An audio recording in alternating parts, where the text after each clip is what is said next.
One final time for 2023. What a year it's been. Thank you to our top three riders, respectively, that are with us here for the press conference.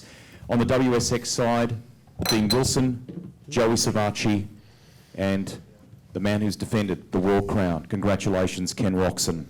On the SX2 side of our table here, Luke Clout, Shane McElrath, and your new SX2 world champion, Max Anstey. How about a round of applause, firstly, to the riders?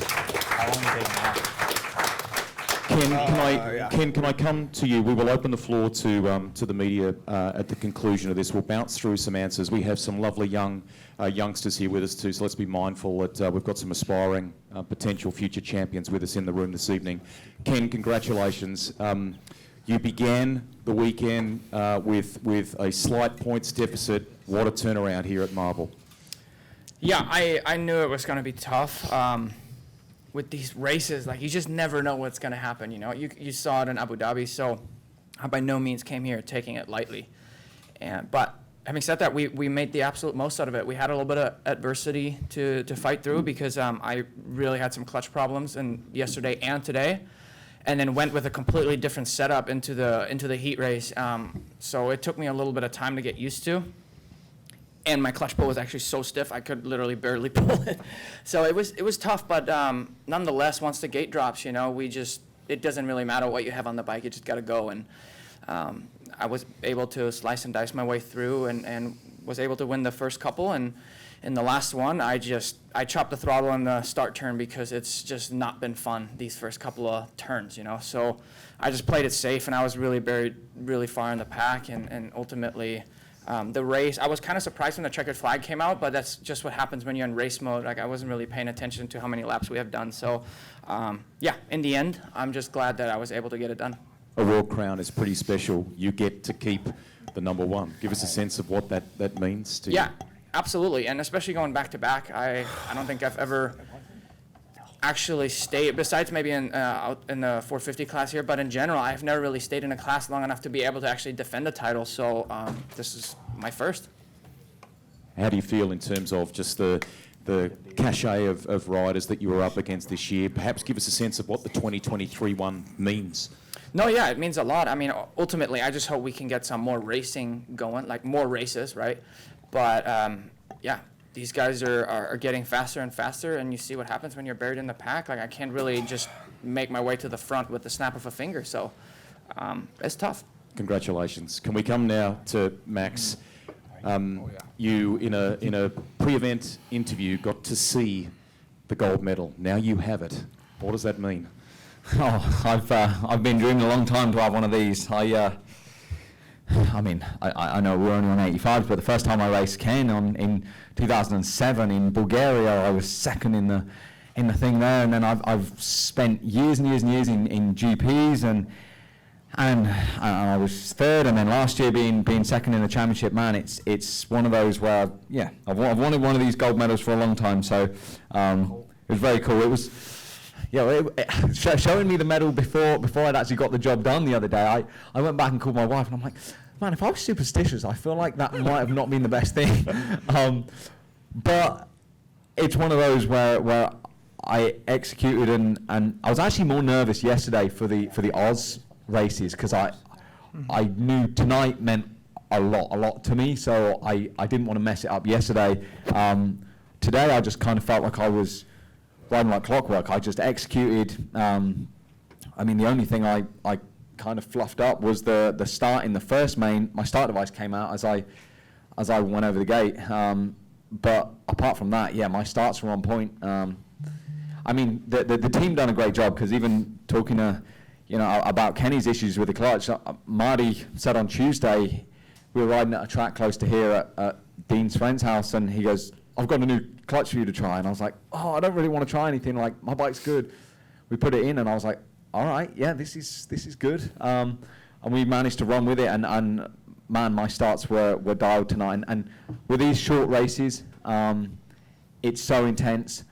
As far as I'm concerned, we had 3 rounds. Yes, each main event counted for points, so that's 9 for me. That's like racing East Coast Supercross in the US. I knew I had to execute each main, and I'm pleased with tonight to be able to put a stamp on it and come away with a win. And this gold medal. I'm glad you've used that word, execute. It's been a common theme in some of your answers this weekend. And if you look at it holistically, what you did here last night, tonight, and then even finishing the final race with the win and the fastest lap, I mean, just tick. Yeah, no, exactly. I said to my wife the other day, she didn't know the difference between a whip and a scrub, and I said, right, if I win, I'm going to do a whip. So she knew what that was. Trying to put some style on it.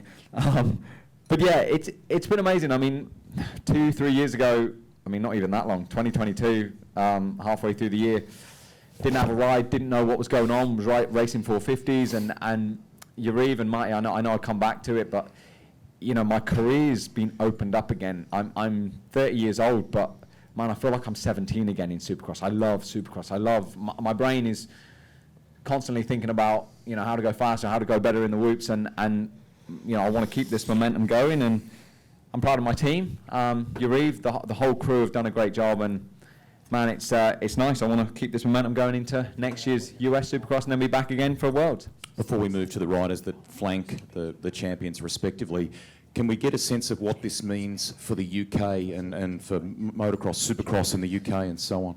Well, I mean, I really wanted to make I wanted to make a statement with this. You know, my old agent, Jamie Dobb, I've said it before, he was the last British World Champion in 2001, and he liked to tell me that. And I know that was outdoors. I don't care, this FIM World Championship thing, whether it's Supercross or MXGP, it's still gold, and I'm a British World Champion. So for me, you know, coming from the UK, Supercross feels so far away, and you know, I went 1-1 at the Motocross of Nations in 2017, and you know, not that no one cared, but it was just like, it just got brushed over, and you go to the Motocross of Nations year after in Assen, and the King of Holland is there.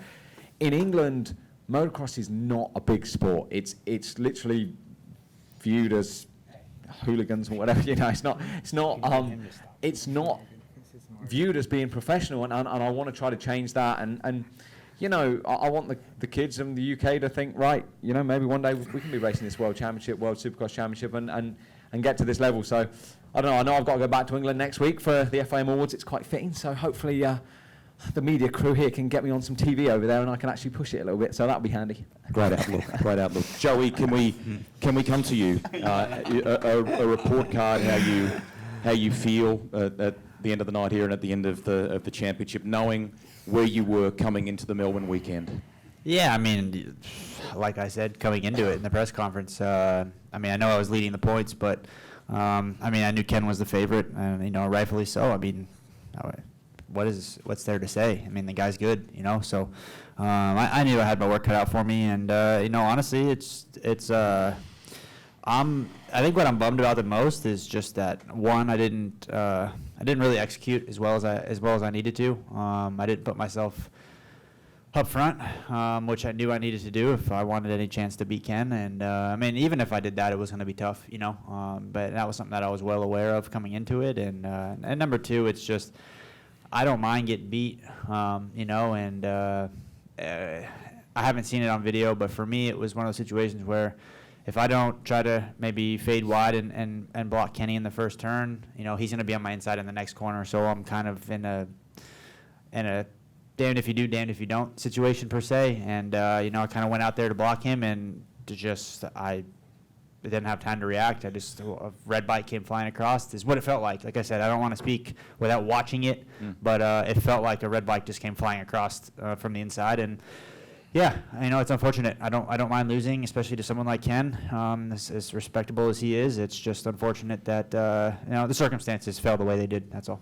We're big believers in the sport of teaching young kids about the powers of resilience and so on. How do you bounce from this and look ahead to 2024? Yeah, I mean, I have a lot to look forward to. You know, I'm not gonna race AMA this year.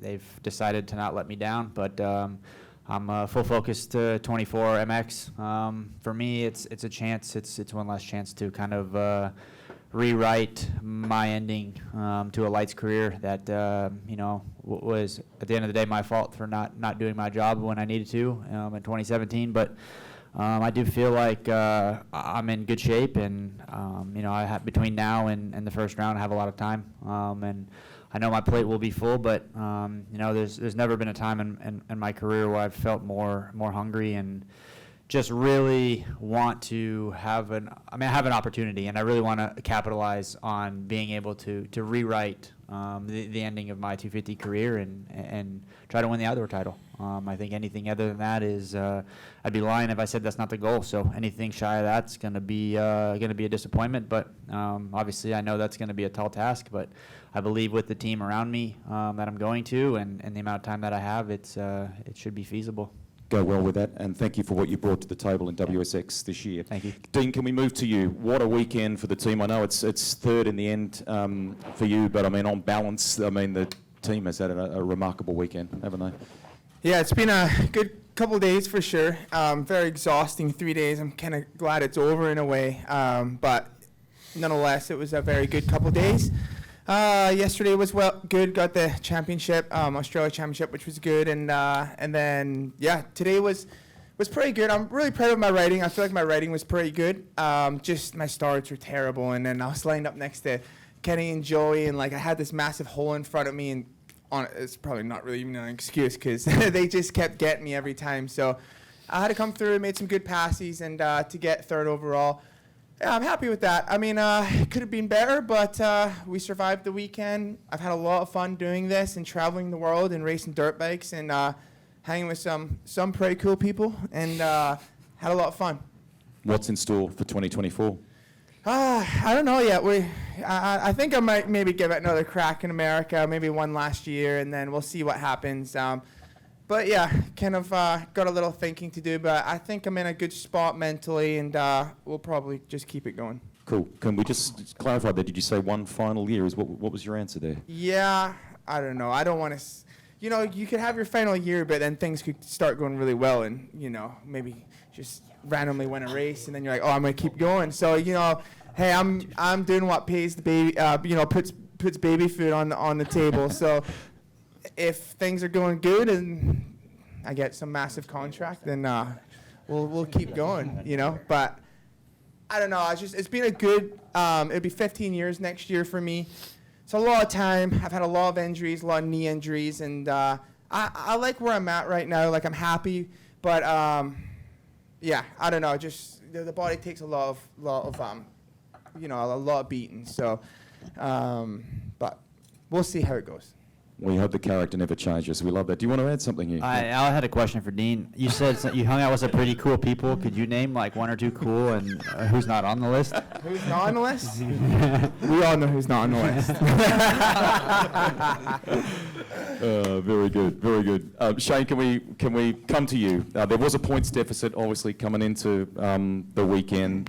The number one plate goes. How do you feel on balance about Melbourne? We've loved having you here, but it's tinged with a memory now, isn't it? So yeah, I mean it's good and bad. I mean, obviously it's disappointing that I wasn't able to back it up, but at the same time, like between Abu Dhabi and tonight, it's like, dude, I fought as hard as I could with what I had, and Max was just dialed in. Like you said, it was like clockwork, and I mean, him riding yesterday and then him riding today, it's like, dude, I've had probably my best qualifying today that I've really ever had, and just felt good. And I'm like, I'm riding aggressive, and Max was just a little better each time. So it's a lot of fun. I love the competition, and yeah, it sucks to lose. Like none of us like getting beat, but I'm happy with my effort. And I mean, leaving here, it's like I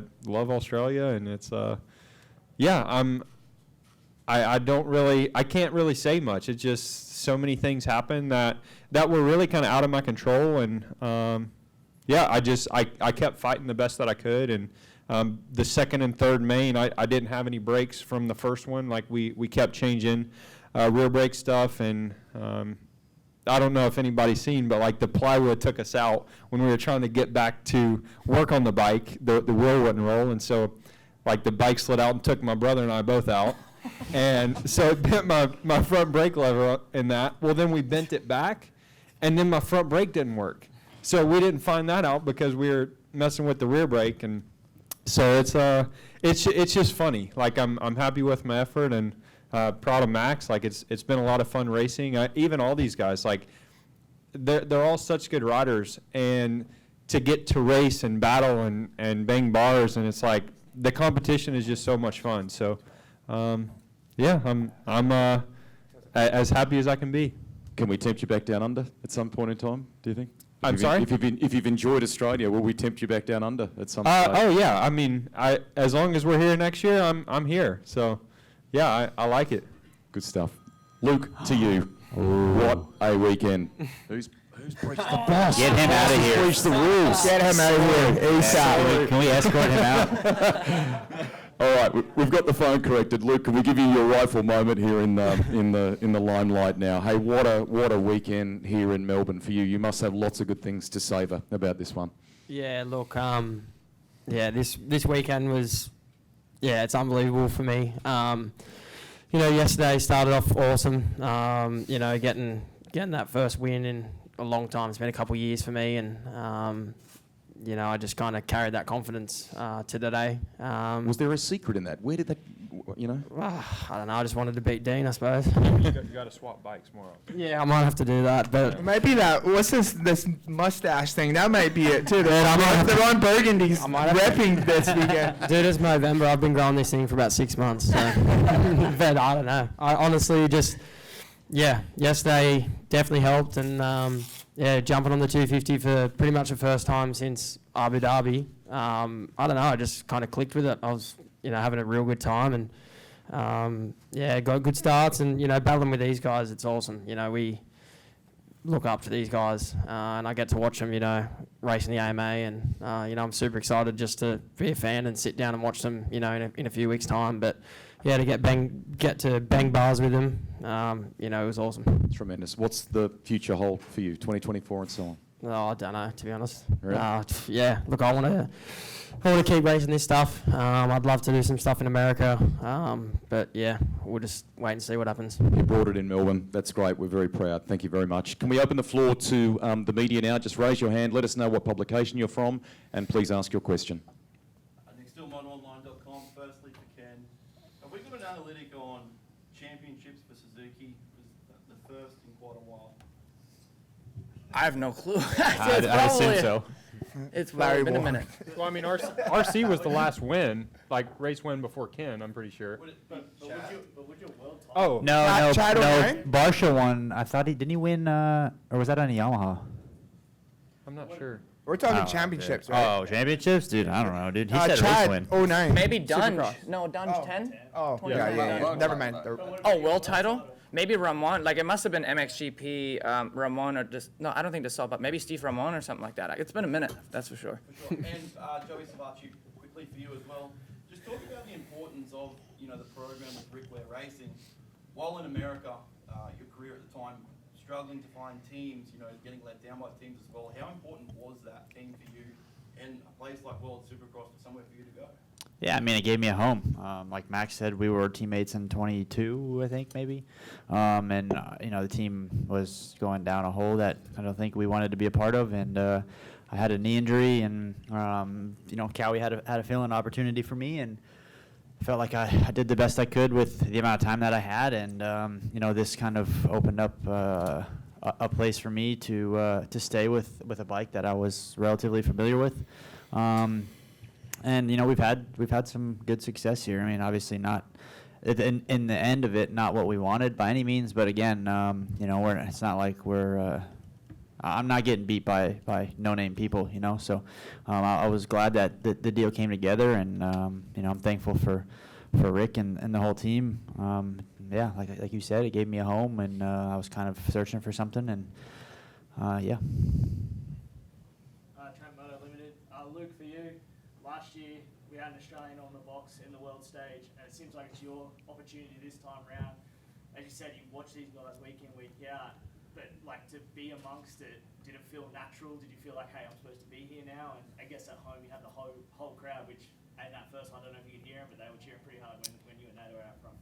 Yeah, look, definitely at Birmingham, not at all. I felt way out of place. Like, we don't really get to ride Supercross that much, so I felt like I was really a fish out of water. Abu Dhabi, probably the same. But then this weekend definitely just felt like I was pretty natural and just started riding like myself. That was the main thing. And just the boys are fast, like they're really good. So it's just cool to be in the mix with them. But yeah, I'm just excited to be here. It's really, really cool. And Matt, I got one for you. Winning it after the second main, what was the emotion like in trying to reset and go, well, I've still got one more? How did you get in the headspace to even line up for that final one in that period that you had to sit out in the pit area and just kind of think about it? Well, it was weird because after the first main, my team guy said, you've won it. And I was like, huh? I was like, what happened to Shane? Because I saw Blows was off the track. Yeah. And then like, no, Shane DNF'd. And I was like, and I couldn't figure out where Despres was, or I had no idea. And I was just like, I said to my mechanic, right, let's focus on one thing at a time. Let's go and execute this next one. And then after the second one, of course, it was fantastic. But Australia Supercross taught me a lot, because last year the final round was in Wagga Wagga, right? And we had a 2-motor format, and I won the championship in the first main. Second main, it was getting dark and dusty, and honestly, I didn't even want to ride. Like, I was riding around in fourth, and I was like, I rode terrible. So mentally this year, I said to myself, right, no matter what happens, I said to my mechanic, no matter what happens, in between the motos, we stick to the plan. Because I want that bonus money of the night as well. I want to, the standard story goes, I want to tip your reeve up and empty him out. The championship bonus is all right, but I wanted the night bonus too. So got some toys to buy for my little guy. So got to make this month trip away from my family worth it. I mean, Millie's back there, and she's like, man, we've been through all the hard times, and she couldn't come out here, and obviously I've got an 18-month-old baby. So the one thing that makes it a little bit easier is I keep winning the races that I'm doing. So that's handy. Alex, we'll make this the final one if we can. Yeah, Alex Gobert, motoronline.com. For Ken, was it important for you to kind of following Abu Dhabi and then Paris as well with some difficult races? Was it important for you to kind of reset and get this type of result tonight? And obviously the World Championship was the end result, but it was just a good night in general for you. So how important was that to set things up for next year? For sure. I think my riding was just, back up to par, I would say. And then no matter what, like I said, it was a little bit unique, because yesterday in a couple of practices and even today in the practices, I had a really hard time focusing on just doing laps and kind of figuring out where to go faster, just because we had a couple of little bike issues, that I had to figure out, and I have to get a feel for it. But at the same time, you can't let that completely ruin everything, because even when I had a problem in the, I think it was qualifying, or maybe it was free practice, but I just kept riding and doing laps, because I'm like, hey, if this is what I have to deal with and we have to go into racing, then I at least have to feel comfortable with it. So I guess I just tried to work with what I had. So it's just always a learning experience, right? I've always almost been a pro for 15 years, but yet when these situations come, you also got to try and deal with that, and you're always learning. So yes, I'm on board, because Abu Dhabi didn't quite go as I wanted to, even though I won the last main. Paris wasn't that great for me, and just coming back, and I felt like my riding was on par, and I felt pretty strong out there, and I didn't win the last one, but all in all, it was just good to kind of at least finish it on a high note and go back and get some rest. And overall, my body and everything, I'm in a pretty good spot, and yeah, I could just focus on what's to come in 2024. So to our youngsters that have been able to watch the press conference, we hope you've enjoyed that with some of the stars of the game. To Luke and Shane, thank you. Joey, Dean, the same. Congratulations to our 2023 FIM World Supercross champions, Max Anstey and Ken Roxon, respectively. Thank you all.